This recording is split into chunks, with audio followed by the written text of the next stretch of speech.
बिहारी लाल की जय हो। आज देखो बहुत प्यारा भजन लेके आए हैं।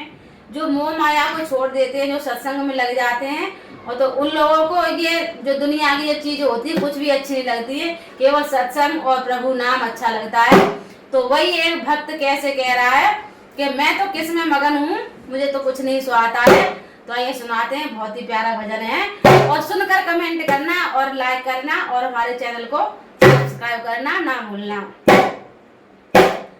कोई किसी में मगन, कोई किसी में मगन, कोई किसी में